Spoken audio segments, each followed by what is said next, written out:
Hi everyone, welcome to my channel. I am Paula and I live a keto lifestyle. Today's video is a fun collab video. I have been looking forward to this video for some time now. Today I'm doing a collaboration with Hope from Mission Keto. If you're not familiar with Mission Keto, you can go over and check out their YouTube channel. It is Hope and Andy from Mission Keto. I will put the link for their channel down below in the description. I will also link one of their videos at the end of my video so that you can just click on that if you want to easily go to their channel, and you can go and check out their channel. A while back, Hope and I started messaging each other over on Instagram, and we suddenly felt a friendship connection with one another. We have never met in person, but we have messaged each other a whole lot, and we just have a friendship connection. And one day I hope to meet Hope in person, her and Andy, and maybe even do a video with each other. That would be really fun. But in today's video, I'm just going to be making 2 recipes for Thanksgiving. She is also simultaneously going to be posting a video where she's making 2 recipes for Thanksgiving, and I think it'll be a lot of fun. So if you watch both of our videos, you'll end up having 4 keto recipes that you can use for Thanksgiving or during the holidays. Hope does a keto diet and Andy does a carnivore diet. And so she posts a lot on her channel about her lifestyle doing keto and his lifestyle doing carnivore. They're both in the videos, like me and Ed are together on a lot of their videos. They have a great keto channel over there. So go over there, subscribe, show them some love, tell them in the comments that I sent you. And I think that would be really great. So I'm going to go ahead and go in the kitchen and set up and get my first recipe going. And so I'll see you over there. First recipe is going to be sausage pinwheels. I found a recipe online for sausage pinwheels using crescent rolls. And since we don't eat crescent rolls, I'm going to use fathead dough to make the bread part for the sausage pinwheels. So right now I have 1 pound of breakfast sausage, just pork breakfast sausage, going on the stove, browning that up with some onion and some spices. I will put the recipe with all of the measurements will be over my website. And so I'm going to show you how I put these pinwheels together. Okay, this is my sausage. It's just about finished browning up here. And I have 1 8-ounce pack of cream cheese. I'm going to use 4 ounces of this in the sausage, and the other 4 ounces is going to go into my fathead dough. So I'm going to go ahead and just get this put in here and get that melted down. Okay, this is going to take a couple minutes just to get this cream cheese mixed in with the sausage and get it all melted. All right, now that I have this all melted together, I'm going to turn off my burner here, and I'm going to get my fathead dough made. I'm just going to let this sit here, and I'll see you over at the counter. Okay, so I have 3/4 cup of mozzarella cheese here, and I'm going to add this 4 ounces of cream cheese to this, and I'm going to put this in the microwave and microwave it for a minute, and then I'm going to get it out and stir it, and then I'm going to put it in for another minute and stir it, and it usually takes a minute or 2 to get it melted. Okay, so this is what it looks like after it comes out of the microwave. Actually, it was only in there. My microwave is pretty strong. It was only in there for about a minute, and it's melted through. I'm going to add a little bit of salt to this, and some almond flour.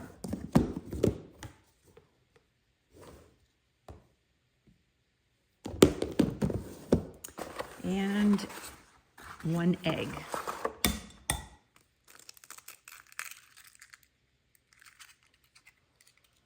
All right, I'm going to mix this all together. And this is my dough. This makes really great pizza dough, by the way, if you ever want to try that. This is a very sticky consistency dough. So I'm gonna show you how I get it flattened out. Gotta make sure you have some cooking spray on hand. Get that mixed in really good. All right, I have a cookie sheet here, just so I can have a flat, hard surface. I have sprayed a little bit of cooking spray on the sheet and stuck down my parchment paper. I'm gonna spray a little bit more spray, and then I'm going to put this dough out onto the parchment. Then I'm gonna spray one side of this other piece of parchment, and I'm gonna put it on top. This is the sprayed side down, because this is gonna prevent the dough from sticking. And I'm just going to pat it down into whatever shape I want. Since I'm doing like a pinwheel roll up, I'm gonna try to get it as rectangular as I can.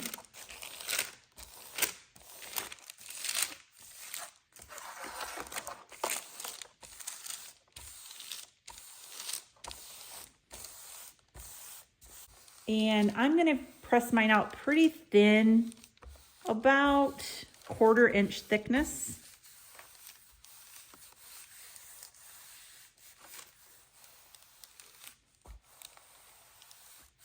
Make sure when you're rubbing it across, you're gonna make sure that it's pretty even and it feels the same thickness all around.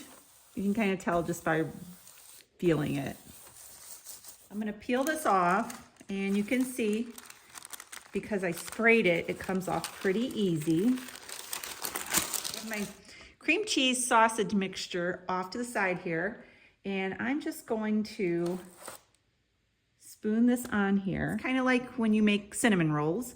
You just kind of spread this out evenly, and you want to leave a little bit of an edge on both sides so that the dough will stick when you roll it over. This dough is very delicate, so you have to roll it very carefully, and you have to use the parchment to help you. So I'm gonna go ahead and start rolling this. Get it going, and then you can peel your parchment off because it's been well sprayed and it shouldn't stick very much. And then you're just gonna keep going until you get to the other side. I'm actually gonna turn it around so I can pull it toward myself. Like that. That's why the cooking spray is so important. You wanna make sure, see, I got a little bit of stickage here.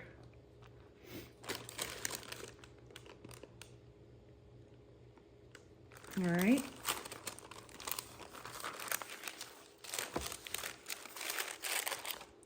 Now, I'm gonna take my first piece of parchment that I used on top. I still have it over here to the side.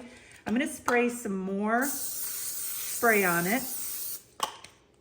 And I'm gonna transfer this one over to here and show you here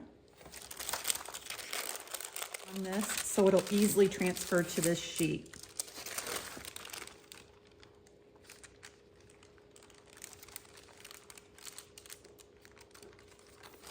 All right, this is nice and sprayed. You can see it's not sticking. Now, I'm gonna put this in the freezer. I'm gonna wrap this, put it in the freezer for about 1 hour. And when it comes out of the freezer, I'll come back to show you the next step. This has been in the freezer for 1 hour, and it makes it much easier to cut through because it's a little firmed up. And so I'm gonna bring this over here. This is what I'm gonna use to bake my pinwheels on. And I'm gonna keep them on the I'm gonna bake them right on the parchment paper. So I'm just going to cut like that. And I'm just gonna cut these, and you can see there, a little pinwheel. And move this down. So I'm just gonna cut these and place them on the baking sheet. It would be very difficult to cut these if you didn't do the freezing part. So that's a very important step. And these are about, I would say maybe 3/4 of an inch thick.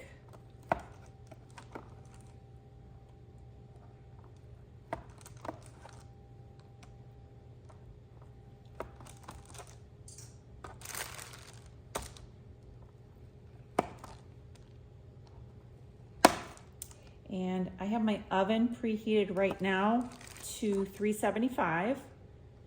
And I'm going to get these in the oven and I'm gonna bake them and I'll show you what they look like when they're done. Check out these pinwheels. Look at that. They look so good. And I'm gonna go ahead and try one. These would be great with some sour cream on the side. Look at the bottom's nice and brown, crispy all around. Go ahead and try it.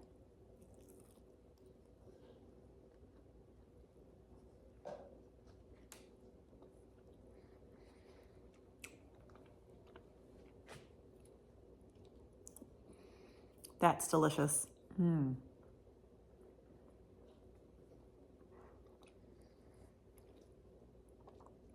right, let's get to the next recipe. All right, so this next recipe that I'm gonna make is a cheese ball. And you can use this cheese ball for any occasion. It's great for all of the holidays. And it is something that you can make ahead of time and store it in the freezer, pull it out just right before you're gonna serve it, let it thaw out, and it will already be made. Some ideas for some foods that you can use for dipping in the cheese ball would be celery sticks, cucumber slices. You can take salami slices and put them in the microwave and dehydrate them. You can use it for those. You can use it for the pepperonis that way. You can also use it with the carnivore meat chips, the chicken breast chips, the ribeye chips, all of those chips you can use it for. You are going to a crowd where there are people who are non-keto. They will enjoy this cheese ball as well. They can also have some crackers with it. But I'm going to show you how to make it. It's very easy and just a few ingredients. So let's get started. All right, so this is how I make this cheese ball. Now I'm going to be using, because it's just me and Ed here right now, I'm going to be doing about half of the recipe. So it's going to be a smaller cheese ball. But if you are doing this for like a party or for family, you're having a get together, you're going to want to use more ingredients. The recipe for this is going to be over on my website. And this is 8 ounces of cream cheese. Normally when I make it for like family, I use 2 blocks of cream cheese, which would be 16 ounces. All right. So this is going to be a little bit smaller than you would make for a crowd or, you know, a get together. All right. So this cream cheese has been softened to room temperature. It's easier to work with that way. Cream cheese is really stiff when it's out of the refrigerator. So you want to let it warm up so that you can mix it like this. All right. I'm going to put in some garlic powder, about a teaspoon. You can put more if you like it more garlicky. You can leave garlic powder out if you don't want garlic powder in there. I'm going to put some salt. Of course, we use Redmond's. Of course. Right here on the side, I have cheddar cheese that's shredded. I have bacon that I cooked and I just crumbled it all up. And then I have some green onions. I'm going to take half of this cheddar. So on the recipe, I believe it is half a cup of cheddar. You're going to put about 1/4 cup into your cream cheese. That would be if you're using 2 blocks of cream cheese. And you're going to mix that all up. This is going to be the coating for the cheese ball. All right, so what I'm going to do is I'm going to take this cream cheese and I'm going to sort of form it into a ball, but it's really soft and sticky. All right, so this is the way I do it.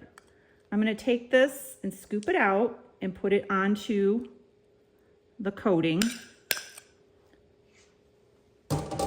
just like that. And then I'm going to start just adding some of the coating around like this to where I can handle it. All right. Then you can start rolling it and pressing it into the crumb mixture like that. And then you have a beautiful festive looking cheese ball. Now, this is very soft because it was softened to room temperature. You're going to need to refrigerate this so that it can get back into its firm state, all right? So that is it. And I just take this and put it on some parchment. Gotta rinse my hands. So I just take this, put it on some parchment, wrap it up, put it in the refrigerator for a couple of hours. And like I said, you can freeze this in the freezer. I wouldn't refrigerate it for more than 4 or 5 days. If you're going to have it for more than 4 or 5 days, I recommend freezing it and then just taking it out and thawing it for a couple of hours before you serve it. And that is it.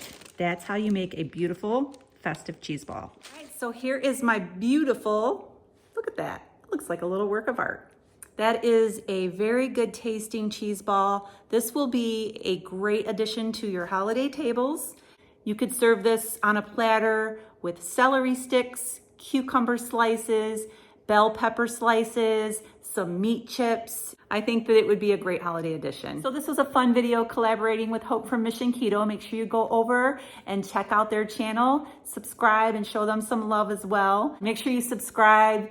Give us a thumbs up. I will see you really soon. Have a great day and God bless.